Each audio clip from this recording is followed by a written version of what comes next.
명절 당일이어서 많은 성도님들이 올 수가 없는 날인데 제가 한 달 전쯤, 3주 전쯤 되는 것 같은데요. 전화 한 통을 받았었습니다. 어느 교회 누구라고 말은 못하겠고 저한테 전화를 하셔서는 질문을 하셨어요. 목사님 교회는 수요 예배 드립니까? 그래서 제가 왜 그러시냐고, 그래서 수요 예배를 어떻게 하면 좋을까, 그래서 알아서 하시라고. 어떻게 하면 좋은 게 어디 있습니까? 알아서 하면 되지요. 예배 드리고 싶으면 예배 드리고 쉬어야겠으면 쉬고. 우리가 하나님 앞에 드리는 예배가 형식적이지 않기를 바랍니다. 그러나 우리가 하나님 앞에 드리는 예배가 감사고 은혜고 또 믿음 있는 성도들의 아름다운 하나님께 온전히 영광 돌리는 거룩한 예배 될 수 있기를 바랍니다. 물론 제가 또 물어보시더라고요. 목사님 교회 어떻게 할 겁니까? 그래서 우리는 드릴 겁니다. 왜냐하면 제가 갈 데가 없습니다. 뭐 몇 명이 나오는 게 뭐 그리 중요합니까? 성도 한 분이라도 예배 드리기 원하면 교회가 아무도 안 와서 목사가 설교 혼자 하는 한이 있어도 목사가 교회에 없어서 성도가 예배 못 드리면 안 되지 않겠습니까? 그래서 우리는 예배 드립니다.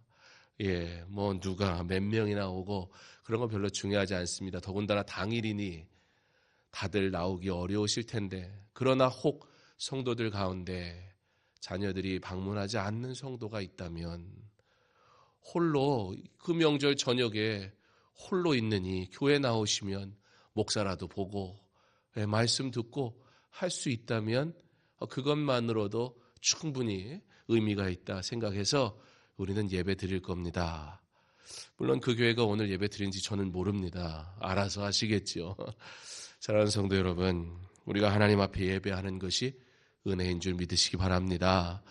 오늘 우리가 여기에 나와 있으니까 우리가 특별히 더 믿음 있는 사람이라 생각하지 마시고, 그러나 특별히 하나님이 사랑하셔서 나를 부르셨다, 그렇게 고백함으로 오늘 말씀을 통해 은혜 받으시기 바랍니다. 오직 하나님께 영광 돌릴 수 있는 귀하고 복된 예배 될 수 있기를 바랍니다. 가정이 함께 모이는 명절입니다. 함께 모여 자녀손들을 만나는 것은 축복인 줄 압니다. 우리가 어떤 가정을 보면 복된 가정이다 말할 수 있을까요? 어떤 가정이 되면 저 가정은 정말 자식 잘 키웠고 성공한 가정이야 라고 말할 수 있을까요? 명절에 온 가정이 모일 수 있다면 그것은 하나님이 주신 은혜이고, 그래서 우리는 복된 가정이라 말할 수 있겠지요. 함께 모여서 정다운 대화를 나누고 또 즐거운 시간을 보낸다면 그 또한 하나님이 허락하신 복된 가정일 것입니다. 그런데 무엇보다 복된 가정이란 신앙의 삶을 전달할 은혜의 경험이 있는 삶이 있는 그런 가정이 복된 가정입니다. 신앙의 삶이 있어서 자녀손들에게, 부모님에게 함께 만났을 때 그들에게 전달할, 하나님이 주신 은혜를 전달할 그 은혜가 있는 사람들이 모여있는 가정이라면 세상의 가치, 그런 것과 상관없이 하나님의 은혜를 전달할 신앙의 삶이 있는 성도들이 있는 가정이라면 그 가정은 그 어떤 가정보다도 복된 가정인 줄 믿습니다. 오늘 말씀에 솔로몬은 아들들아 아비의 훈계를 들으며 명철을 얻기에 주의하라, 이렇게 말씀은 시작합니다. 그런데 여기서 우리가 주의해서 보아야 할 것이 있습니다.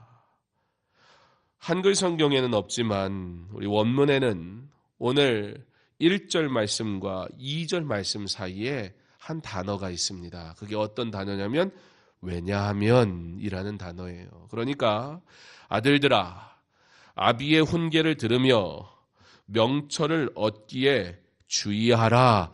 왜냐하면, 그리고 뭐라고 나와요? 내가 선한 도리를 너희에게 전하노니. 무슨 뜻입니까? 아들들아, 아비의 훈계를 들으며 명철을 얻기에 주의하라. 왜냐하면 내가 너에게 줄 이 선한 이 명철은, 이 훈계는 곧 선한 도리이기 때문이다. 사랑하는 성도 여러분, 왜 신앙의 삶이 있고 그 신앙의 삶을 경험한 그 은혜를 전달할 수 있는 자가 복된 가정일까요? 우리가 전달하는 이 신앙이라는 것은요, 선한 것이기 때문이에요. 하나님의 것이기 때문이에요. 우리가 전달하는 이 교훈이라는 것은요, 선한 것이기 때문이에요. 곧 하나님의 것이기 때문임을 믿으시기 바랍니다. 세상에 많은 지혜가 있을 수 있어요. 예, 세상에 많은 부모들이 교훈합니다. 가르칩니다. 그런데 그 교훈이 어떤 교훈이어야 되냐는 거냐요. 선한 도리여야 한다는 거예요. 그리고 이 선한 도리는 무엇이어야 하냐는 거예요. 곧 하나님의 말씀이어야 한다는 것입니다. 오늘 자녀들을 만나서 어떤 대화 많이 하셨나요? 또 명절에 자녀들이 또 혹여나 내일 모레 또 찾아오는 분들이 있습니까? 사랑하는 성도 여러분, 그들에게 교훈할 훈계가 있기를 바랍니다. 그런데 이 교훈이라는 것이, 이 훈계라는 것이 여러분의 세상의 경험, 지식 말고 선한 도리, 곧 하나님의 말씀 전할 것이 풍성한 그러한 부모 되실 수 있기를 바랍니다. 그 자녀들이 복될 것입니다. 그 가정이 참 복을 누리게 될 줄 믿습니다. 선한 도리가 무엇입니까? 선한 도리라는 것, 신본주의의 선을 말합니다. 하나님을 떠나서는 선이 없다는 분명한 신앙의 고백을 하는 사람이 할 수 있는 교훈이 바로 선한 도리라는 것입니다. 그러므로 하나님의 말씀을 전하는 훈계와 명철이 있는 가정이어야 한다는 것입니다. 선한 도리, 그것은 무엇입니까? 그것은 여호와를 경외하는 자가 말할 수 있는 것입니다. 곧 악을 떠나 있는 자, 그가 할 수 있는 것이 무엇이에요? 하나님의 선을 가르칠 수 있는 자라는 것입니다. 그러므로 아무리 부모의 말이라 할지라도 그것이 하나님 보시기에 악하다면 순종할 수 없는 것입니다. 혹 하나님의 말씀에 어긋난 것을 자녀들에게 가르치지 않습니까? 강요하지 않습니까? 명절을 맞아 적용을 한번 해보자면 어떤 것이 있을까요?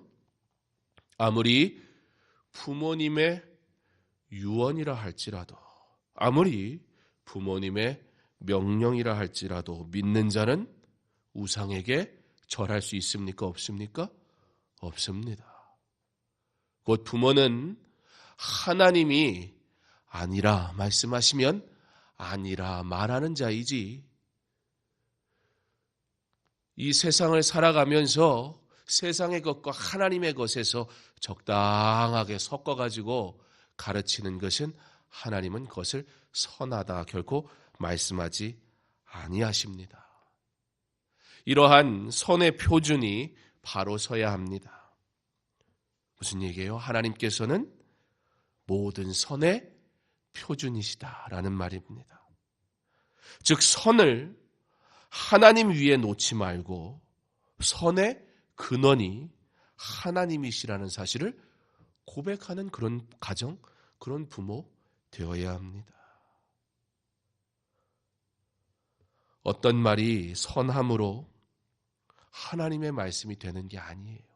세상에도요, 멋있는 말이 있어요. 세상에도요, 그럴싸한 말들이 있어요. 세상에도요, 야, 저 말은 정말 배울 만하다라는 말들이 있어요. 그러나 그렇다 할지라도 그것은 하나님의 말씀은 아닙니다. 어떤 말이 선하다고 하나님의 말씀이 되는 것 아니고, 그러나 오직 하나님의 말씀이 곧 선임을 믿으시기 바랍니다. 이게 굉장히 중요합니다. 왜냐하면 세상에 선한 말은 그러면 하지도 말라고? 그런 건 아니에요. 세상의 선한 말도 우리가 얼마든지 적용할 수 있지요. 우리가 누구나 봐도 신앙적으로 봤을 때 전혀 문제가 되지 않는 세상에 참 선한 일들이라는 말들이라는 것도 분명히 있어요. 그랬는데 왜 그럼에도 불구하고 그거는 하나님의 말씀이 아니고 오직 하나님의 말씀만 선하다. 이건 너무 기독교 편협한 거 아니냐? 왜 이게 중요할까요? 왜 그래요? 우리가 죄인이라서 그래요. 어떤 문제가 발생해요? 이 선의 문제를 누가 결정해요? 우리가 하더라는 거예요. 여기서 한 가지 뭐를 딱 제가 얘기를 한다면 어떤 분들은 좋아, 어떤 분은 괜찮아, 어떤 분은 아니야 얘기할 수 있다는 거예요. 어떤 사람에겐 선인데요. 어떤 사람에겐 그냥 그런 일이고 어떤 사람에겐 불편한 일이에요. 그러므로 나의 주관적인 선이라는 개념 속에서 이것도 다 좋은 일이니까 좋은 게 좋은 거니까 이렇게 해버리면 하나님보다 선이 하나님 위에 놓이게 돼버려요. 그리고 우리는 아무 거리낌 없이 하나님이 기뻐하시지 않는 일임에도 불구하고 우리는 행하는 자가 되어버리고 맙니다. 한 가지 좀 예를 들겠습니다. 종종 목사에게 좀 타협할 것을 요청하시는 경우들이 있어요. 물론 할 수만 있다면 성도들에게 은혜가 되고 또 복이 되는 대로 하는 것이 옳겠지요. 그러나 그 또한 우리가 늘 말씀 앞에 고민하고 또 고민해야 합니다. 예를 들어서 장례 예식을 하는 경우에 어떻습니까? 위로 예배를 부탁받는다면 가서 위로 예배를 드릴 수 있습니다. 성도들이 함께 모여서 환경이 조금 다르다 할지라도 예배는 드릴 수 있을 겁니다. 그렇지만 이 예식을 기독교장으로 하나님 앞에 예배하는 시간으로 우리가 장례를 치르겠습니다 한다면 말 그대로 목사에게 맡겨야 합니다. 여기서 목사에게 맡긴다는 것은 목사 마음대로 하겠다는 게 아니라 하나님 보시기에 합당한 모습으로 온전한 거룩한 예배가 드려져야 된다는 겁니다. 근데 가보면요 할 거 다 해요. 이게 처음부터 끝까지 기독교장 하기로 했는데 할 거 다 하면서 하다 예배 드려야 되는데 앞에서 제사 드리고 다 하고 있어서 목사가 기다리고 있어야 돼요. 이거 어떻게 해야 합니까? 어떻게 하면 좋겠습니까? 여러분은 어떤 목사를 선호하십니까? 장례를 인도하는 목회자와 상의도 없이 또는 그냥 이해해달라고 하면서 그냥 이건 이거대로 하면서 오히려 목사님 와가지고 그러니까 안 믿는 사람들이니까 복음도 전할 겸 설교하시면 되지 않습니까? 나는 우상 안 섬깁니다. 인간적으로는 왜 그러는지 압니다. 어떤 고충이 있는지도 압니다. 그 장례 절차 속에서 자신이 권한을 가지고 못한 분이라면 더더군다나 가정을 설득한다는 게 너무 고통스러운 일이라는 것도 너무 잘 알고 있습니다. 그 말이 그래서요 매우 그럴듯하고 매우 합리적이며 아니 오히려 그러한 성도가 매우 믿음 있어 보이기까지도 하지 않습니까?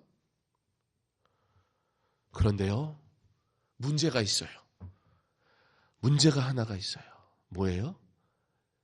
그렇게 해도 됩니다라고 말할 권한이 목사에게 없어요. 제가 성도님 제가 알아서 잘 해드릴게요 라고 말할 권한이 없어요. 목사는 하나님의 말씀을 선포하고 하나님이 가르치신 말씀대로 행하는 자이지, 목사가 중간에서 하나님의 권위를 취하거나 하나님의 뜻을 마음대로 해석할 수 있는 자가 아니기 때문입니다. 지금은 은퇴한 분인데 아주 큰 교회, 우리나라에서 크다면 제일 큰 교회 목사님이 케냐에 오셔가지고는 분위기가 좋은 거예요. 대사관에서. 이 대사님이 천주교를 다녀가지고 이제 유명한 목사님이 케냐에 오셨으니까 그때의 그 케냐의 그 중심가에 큰 공원이 하나 있는데 거기에 엄청난 사람이 모여가지고요 집회를 하고 그랬어요. 물론 저는 안 갔지만 그 목사님이 대사관에 초청을 받아가지고 대사들의 집은 굉장히 좋습니다. 왜냐하면 이제 외부 손님들을 대통령의 권한을 위임받은 자로서 대접해야 되기 때문에 이렇게 손님 대접하는 실도 잘 돼 있고 굉장히 잘 돼 있어요. 거기에 쫙 같이 수행한 목사님들 쫙 이렇게 같이 있는데 이 대사님이 기분이 너무 좋으니까 우리 건배하자고. 본인은 천주교다니까 이제 맥주 마시고 다 하니까 술을 쫙 해놓은 거예요. 그랬는데 이제 목사님들이 이게 맥주가 있으니까 거기에 이제 선교사님도 몇 분 가셨고 쭈삣쭈삣 왜 쭈삣쭈삣해요 거기서? 그것도 참 이해가 안 되죠. 그래도 가관은 이 목사님이 한다는 말씀이 나랑 있을 땐 괜찮다고. 그랬는데 선교사님 한 분이 대사님 목사는 술 안 마십니다. 얘기를 해버린 거예요. 그러면 민망해졌잖아요. 분위기 깨는 거예요 지금.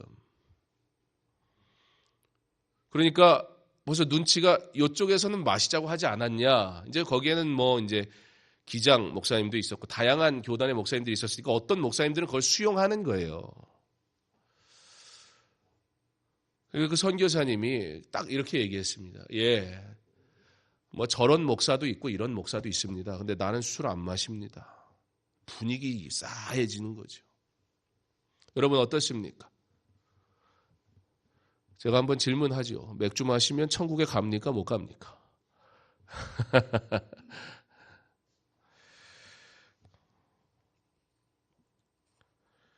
사랑하는 성도 여러분, 우리는 하나님의 법에 따라 살아가는 하나님의 백성임을 믿으시기 바랍니다.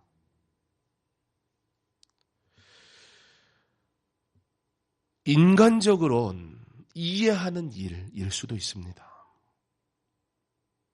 그래서 목사가 그 말을 듣고서 내가 알아서 잘 해주겠다고 말한다면, 좋은 게 좋다고 말한다면 그 목사는 사람에게는 인기 있는 목사 되겠지요. 그러나 하나님께는 빵점짜리 목사입니다. 하나님께서 목사에게 하나님의 법을 변경할 어떠한 권한도 주지 않으셨습니다. 동성애는 어떠합니까?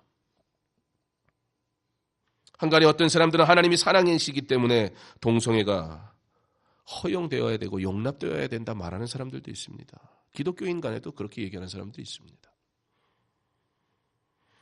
자, 어떻습니까? 장래의 이야기와 동성애의 이야기는 동일한 얘기인가요? 완전 다른 얘기인가요? 여기에서 느끼는 바는 서로 조금 다를 겁니다.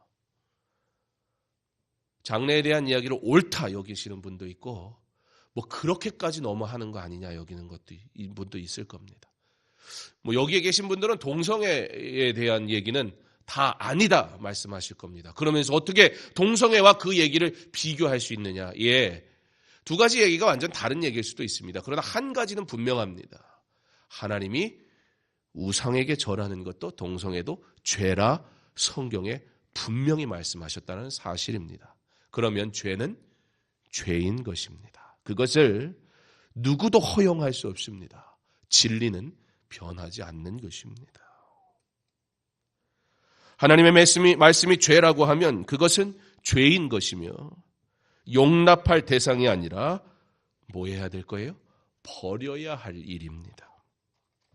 그러므로 내 상황과 환경에 따라 어떤 것이 선하다고 말하거나 내가 선하다고 여기지 않으니 하나님의 말씀이 선한 것이 되지 않는 것은 아닙니다. 어떤 가정이 복된 가정입니까? 신앙의 삶을 전달할 은혜의 경험이 있는 삶이 있는 부모가 있는 가정. 그 부모의 신앙을 듣고 받고 마음에 새길 수 있는 자녀가 있는 가정이 복된 가정임을 믿으시기 바랍니다. 어떤 교회가 복된 교회입니까? 신앙의 삶을 전달할 은혜의 경험이 있는 삶이 있는 목사가 있는 교회. 오직 하나님의 말씀만을 전하고 지킬 것을 듣고 받고 마음에 새길 수 있는 성도가 있는 교회가 복된 교회임을 믿으시기 바랍니다. 어떤 성도가 복된 성도입니까? 하나님의 말씀이 가르쳐 주신 대로 선포하는 설교의 강단이 있는 교회에 다니는 성도가 복된 성도인 줄 믿으시기 바랍니다.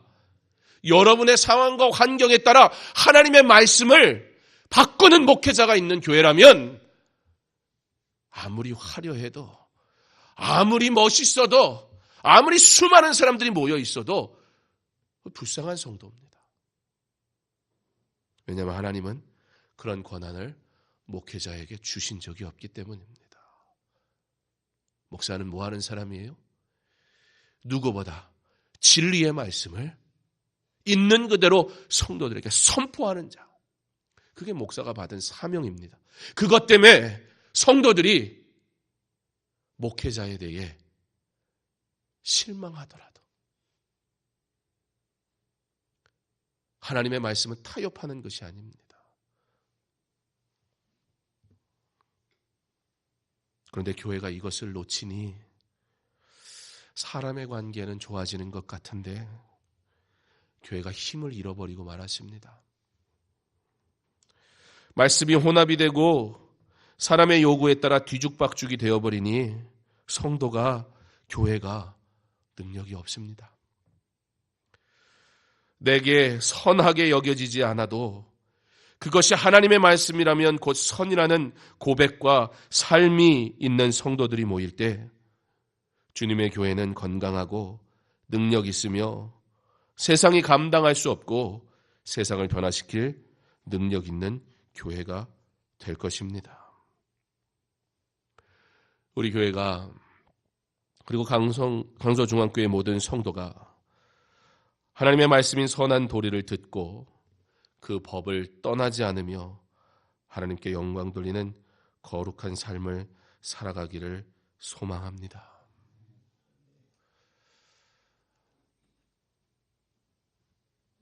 오늘 새벽에 예배 끝나고 올라갔다가 오늘 그러고 보니까 예배 참 많이 드리네요. 새벽 예배 드렸고 가서 가정들 다 모여서 가정 예배 드렸고 산소에 가서 또 예배 드렸고 여기 와서 또 예배 드렸고 오늘 저희 할아버지께서 가정 예배 드릴 때 말씀 전하셨는데 좀 많은 생각이 들었습니다. 그리고 참 복된 가정을 허락하신 것이 참 감사하다 라는 생각이 들었습니다. 그러면서 한편으로 그런 생각이 들었습니다. 우리 성도들의 가정에 있는 자녀들은 우리 사랑하는 성도들을 통해서 복된 가정으로 하나님에 대한 이야기를 듣고 있는가? 자녀들 눈치 보이는 시대잖아요. 정말 말 그대로 부모가 자녀한테 설교하면 그거 듣기 싫다고 하는 시대잖아요. 그래서 목회자 가정이라 참 좋더라고요. 사람이 하는 설교가 아니라 하나님의 말씀으로서의 설교를 들으니 수용하기 참 편하고 좋더라고요. 무슨 얘기예요? 사랑하는 성도 여러분, 자녀가 자람으로 그들의 자람을 인정해주고 그들이 성숙했으니 그들의 성숙을 인정하며 이해하고 용납하되 결코 영적인 권위는 놓치지 않기를 바랍니다. 그리고 그 자녀에게 하나님의 복된 말씀을 권면할 수 있는 그런 좋은 믿음의 부모 되실 수 있기를 바랍니다. 어떤 사람들이 그 일을 할 수 있을까요? 오늘 솔로몬은 내 어머니 보기에 유약한 외아들이었다. 자기 스스로를 그렇게 말합니다. 자기도 부모의 말을 듣고 자기도 하나님의 말씀을 들어야 할 대상이다라는 믿음의 고백을 하는 것입니다. 여기서 유약한 외아들이란 삶과 또 신앙에 있어 젊은 자를 말합니다. 그러니까 젊은 자녀들은 어린 자녀들은 부모의 권면을 듣는 자가 복된 자다 그 얘기예요. 오늘 말씀에 아들들아 아비의 훈계를 들으며 그러니까 아비의 훈계를 들을 수 있는 자가 복된 자녀다라는 것입니다. 그런데 그 부모의 말을 들을 수 없는 자녀라면 얼마나 안타까운 일입니까? 젊은이는 부모의 훈계를 듣는 것이 복입니다. 그런데 전제가 있어요. 그럼 그 훈계를 하는 사람은 또 여기서 거기까지만 들으시고 그 이후엔 주무시다 가가지고 막 훈계만 하시지 마시고 한 가지 조건이 있다는 걸 꼭 잊지 마시고 아버지가 수예배 드리고 오시더니 갑자기 왜 오늘 그냥 넘어가나 했는데 갑자기 왜 그러시나 그러면 안 되니까. 여기서 솔로몬이 외아들이라는 표현을 쓰거든요. 그런데 여러분 우리가 뭐 다 알지만 솔로몬이 외아들이었습니까? 아니에요. 첫 아들도 아니었어요. 솔로몬은 외아들이 아니었는데 왜 외아들이라는 표현을 썼을까요? 70인역 번역된 70인역 성경에는 그래서 이 단어를 유약한 외아들이라는 이 단어를 어떻게 번역했냐면 사랑받는 자라 그렇게 번역했습니다. 그러니까 여기서 유약한 외아들이라는 건 아들 하나다 그런 의미가 아니라 히브리어라는 그 단어 자체가 안에 많은 의미를 담고 있거든요. 한 단어가. 그런 경우들이 많기 때문에 그냥 직역을 해버릴 경우에는 좀 이해가 안 될 경우도 있습니다. 그러니까 사랑받는 아들. 누가 교훈을 받는다고요? 부모에게 사랑받는 아들은 교훈을 받을 줄 아는 아들이다라는 거예요. 그러니까 첫 번째 책임이 누구에게 있어요? 부모에게 있는 거예요. 자녀가 부모의 말을 들을 수 없다는 것은 어쩌면 그 자녀가 그 부모의 말을 듣기 위한 그 중간 단계가 비어 있는 걸지도 몰라요. 선한 도리에 대한 훈계를 받는 자, 바로 그래서 사랑을 받는 자입니다. 교훈은 누구의 것이에요? 그래서 사랑받는 자의 것이에요. 그러므로 부모는 교훈하는 자로서 먼저 사랑하는 자가 되어야 합니다. 무섭기만 한 아버지의 교훈은 아무리 주옥 같은 말이라도 의미가 없습니다. 그것은 일방적인 사랑이고 일방적인 교훈, 자기 만족일 뿐입니다. 어쩌면 우리는 부모로 자녀를 교훈하며 내 할 도리를 다 했다고 스스로 그렇게 여길지도 모르겠습니다. 무엇보다 우리 하나님이 우리 어떻게 하셨어요? 우리의 죄를 아시는 하나님께서 먼저 사랑하셨어요. 어떻게 사랑하셨어요? 그 아들을 주시기까지 사랑하셨어요. 그리고 우리를 사랑하사 우리의 행복을 위하여, 신명기에 그렇게 기록합니다. 우리의 행복을 위하여 무엇을 주세요? 하나님의 법을, 하나님의 명령을, 하나님의 선한 도리를, 하나님의 진리의 말씀으로 교훈하시고 책망하셨습니다. 하십니다. 그 사랑을 받은 우리는 그러므로 하나님의 교훈과 책망을 듣고 순종하는 것이 복이라 고백하는 것입니다. 그리고 이 하나님의 명령, 하나님의 말씀은 오늘 성경에 한 단어로 표현하는데 이것을 뭐라고 얘기하냐면 지혜라 이렇게 얘기합니다. 이 지혜를 얻을 것을, 이 지혜를 어기지 말 것을, 이 지혜를 버리지 말며 이 지혜를 지킬 것을, 얻을 것을, 얻을 것을, 얻을 것을 계속 반복합니다. 5절에서 7절까지. 그리고 이 말씀을 지키는 자녀들을 통해 하나님께서 영광 받으신다. 그러므로 그를 높이라. 그리하면 그가 너를 높이 들리라. 만일 그를 품으면 그가 너를 영화롭게 하리라. 그가 아름다운 관을 내 머리에 두겠고 영화로운 면류관을 내게 주리라 하셨느니라. 하나님의 말씀을 마음에 새겨 가르치는 믿음의 가정을 통해 하나님께서 영광 받으시고 그의 자녀를 축복하심을 믿으시기 바랍니다. 사랑하는 성도 여러분, 선한 도리, 우리에게는 우리 자녀에게 전할 선한 도리가 있습니까? 우리는 하나님 중심, 하나님이 선하다 말씀하시면 그것이 선이라 믿음으로 고백하며 살아가고 있습니까? 아니면 여전히 포기하지 못하는 세상의 것들 속에서 하나님의 법을 취사 선택하여 살아가고 있습니까? 여러분, 그 결과가 뭐예요?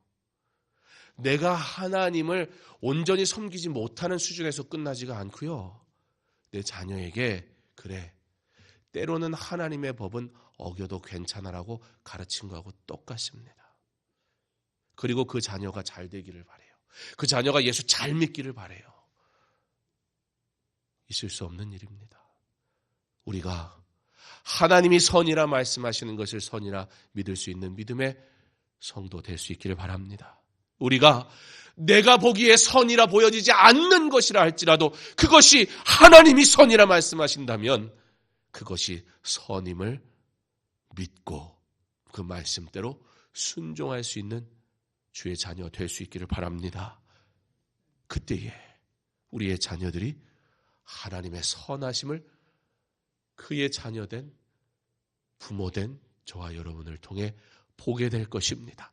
듣게 될 것입니다. 내 아들아 들으라, 내 말을 받으라. 그리하면 내 생명의 해가 길리라. 하나님께서는 그의 백성들을 기억하시고 그의 자녀들을 축복하기 원하시는 하나님이십니다. 명절을 맞이해서 자녀들을 만났고 자녀들을 축복했는데 그곳에 하나님의 선한 은혜의 말씀은 있었는지, 하나님의 선한 도리를 우리가 선포하였는지, 지금이라도 우리가 자녀들에게 하나님의 선을 가르칠 수 있기를, 그 하나님의 선한 말씀대로 살아가는 저와 여러분 될 수 있기를, 그러므로 우리의 자녀들이 내 아들아 들으라, 그리고 받으라. 하나님의 말씀을 듣고 받아. 여기서 내 아들아 들으라 말씀하고 내 말을 받으라. 들은 다음에 받는 것처럼 되지만 그게 아니고요. 듣는 것과 받는 것을 동시에 원어는 듣고 받으라 이렇게 되어 있어요. 하나님의 말씀을 듣고 들어본 다음에 이거 괜찮네 그러면 받으라는 얘기가 아니에요. 하나님의 말씀은 듣는 순간 우리가 온전히 받아야 할 거룩한 진리의 말씀, 그 자녀들에게 하나님께서는 내 생명의 해가 길리라. 이후에 11절, 12절, 13절 하나님께서 어떻게 그들을 말씀 가운데 사는 자들을 생명의 해만 길게 하시는 게 아니고 정직한 길로 인도하시며 계속해서 하나님이 어떻게 그 자녀들을 축복하실 것인지 말씀하십니다. 이 말씀을 전해야겠다 정한 건 이미 지난주지만 제가 그 복을 누리는 자녀됨을 오늘 더 특별히 느끼면서 우리 자녀들에게도 이와 같은 하나님의 복을 전달하는 부모가 되어야 하겠다라는 결단과 함께 하나님이 강서중학교에 목사로 부르셨는데, 그렇다면 목사로서 영적인 일에 있어 책임을 지인 목사로서 바른 하나님의 말씀을 권면하는 것이 얼마나 중요한가. 그래서 더더욱 오늘 이 말씀을 전하는 것이 옳겠다. 설교 준비는 어제 제가 다 했는데 오늘 설교하려고 어제 그제 제가 아이들 외할아버지 댁에 갔다 오고, 그리고서는 와서 어제는 설교 준비하고, 오늘은 이제 갔다가 차가 막히면 혹시 늦을까 싶어서 설교 준비할 시간이 없을 것 같아서 갔는데, 그래도 제가 생각한 것보단 갈 때는 새벽에 갔으니까 뭐 1시간 좀 넘게 걸렸고, 올 때는 뭐 쉰 것까지 합하면 한 3시간 걸려서 왔는데, 그래도 오니까 한 5시 반이니까 도착을 해서 제가 받은 은혜, 내가 이렇게 복된 가정에 사는 것이 얼마나 기쁜가. 하나님, 우리 성도들의 가정도 그러한 가정 되어야 하지 않겠습니까? 그래서 그런 사명감 가지고 1시간 반 동안 열심히 설교를 조금 더 만지고, 그러다 내려왔습니다. 사랑하는 성도 여러분, 잘 모르겠습니다. 목사가 보기에도 너무 유난스럽고, 뒤에 가서 꼴통이라고 뭐 저렇게까지 하냐고 말할지 모르겠지만, 제가 아는 하나님은, 제가 사랑하는 하나님은, 제가 섬기는 하나님은 저를 통해 영광 받으시기 원하셔서 저를 창조하신 하나님입니다. 단 한 사람이 예배 드린다 할지라도, 아니 단 한 명도 없어도 목사는 교회를 지키는 게 도리 아닐까요? 정해진 공적 예배에 하나님 앞에 나와 예배하는 것이 몇 사람이 앉아있는 게 도대체 무슨 상관입니까? 뭐 여기 많이 나오면 뭐 제가 설교 잘해서 설교 들으러 온 거 아니잖아요. 여기 안 왔다고 해서 문제 있는 성도 아니잖아요. 우리는 어떻게 하면 하나님의 말씀 가운데 살아갈까? 그 마음 주신 것, 그것만으로도 감사하며 하나님께 영광 돌리며 살아갈 이유가 있는 성도 되었음을 믿으시기 바랍니다. 예배할 수 있음이 은혜입니다.